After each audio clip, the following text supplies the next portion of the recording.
Hello, my dear students. From Value Education, we are going to see lesson number 8, Learn to Forgive and Forget.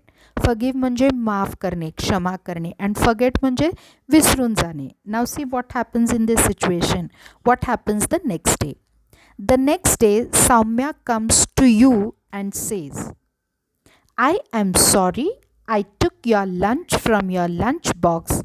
I will not do this again. In the picture, you can see a girl and a boy.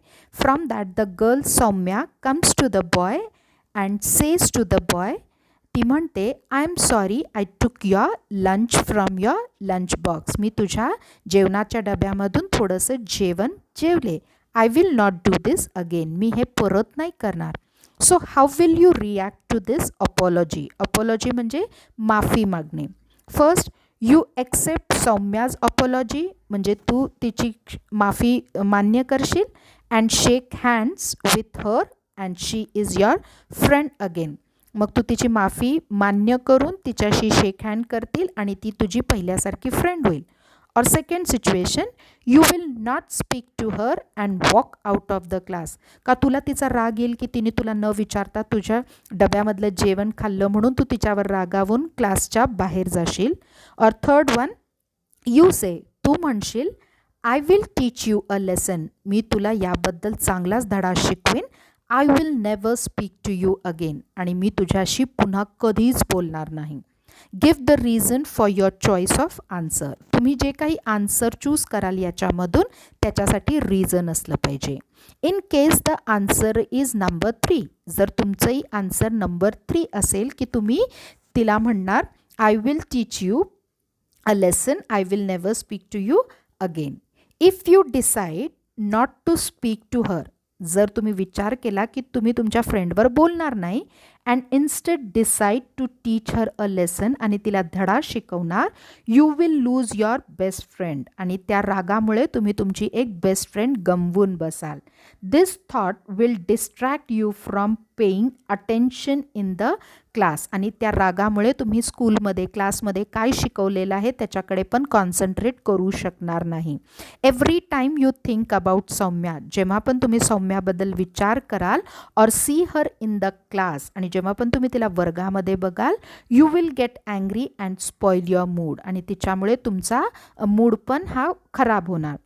Don't you think that you are losing in 2 ways. यामुळे तुमचं दोन्हीकडून नुकसान होतं आहे.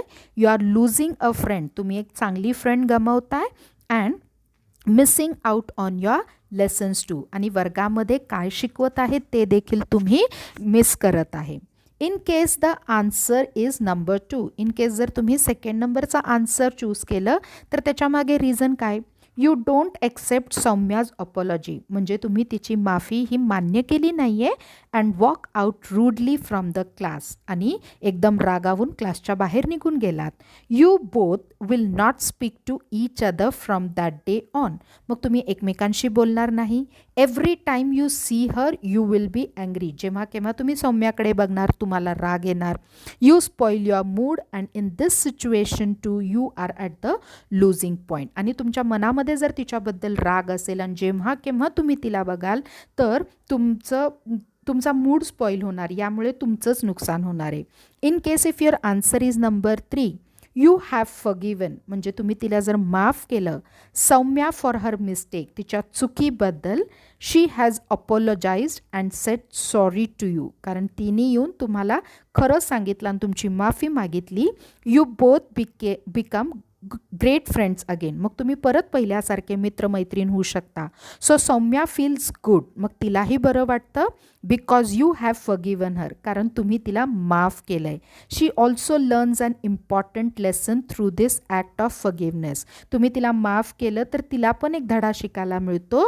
To never take anything out from anyone's tiffin. एखाद्याला न विचारता त्याच्या कोणत्याही वस्तूला टच करायचं नाही. हा धडा पण सौम्याला ह्याच्यावरून मिळू शकतो जर तुम्ही तिला क्षमा केली तर. So both of you stand to gain. मग दोघांचाही याच्यात फायदा आहे. लेट बायगॉन्स बी बायगॉन्स म्हणजे जे झालं गेलं ते विसरून जा. Once you have become friends again, जेव्हा तुम्ही पुन्हा मित्रमैत्रीण होता, there is no point of thinking about the past. मग पुढे फ्युचरमध्ये आपल्याला परत परत त्या चुका लक्षात करण्याची काही एक गरज नाही. If you keep thinking about what Saumya did, जर तुम्ही सारखं मनात आणलं की सौम्यानी काय केलं होतं, you will not be able to forgive her, मग तुम्ही तिला क्षमा पूर्णपणे करू शकणार नाही. That is why once you decide to forgive you should say okay. आणि जेव्हा तुम्ही त्यांची सॉरी एक्सेप्ट करतात तेव्हाच तुम्ही त्यांना पूर्णपणे क्षमा केलं पाहिजे. Let us forgive and forget म्हणजे क्षमा करायची आणि विसरून जायचं त्या चुकीबद्दल. Thereafter never think about what happen earlier, आणि परत सारखं सारखं वळून त्या चुकांकडे बघायचं नाही. लेट बायगॉन्स बी बायगॉन्स म्हणजे जे झालं ते विसरून जा. The meaning of this idiom is to forget past differences and to patch up म्हणजे पुढं चालत राहायचं. गॉड ॲक्सेप्ट्स अवर अपॉलॉजीज, आपण देवाकडे क्षमा मागतो आणि तो ती कबूल पण करतो. When we do something wrong and ask for God's forgiveness, जेव्हा आपण चुकतो आणि देवाकडे त्या चुकीची माफी मागतो, वी आर फॉरगिव्हन, तर देव आपल्याला त्यासाठी क्षमा करतो. And since we are children of God, कारण आपण देवाची लेकरं आहोत, we should also try to be like him, म्हणून आपण पण त्याच्यासारखं मोठं मन ठेवलं पाहिजे आणि जे कोणी आपली क्षमा मागतं त्याला आपण क्षमा केलं पाहिजे.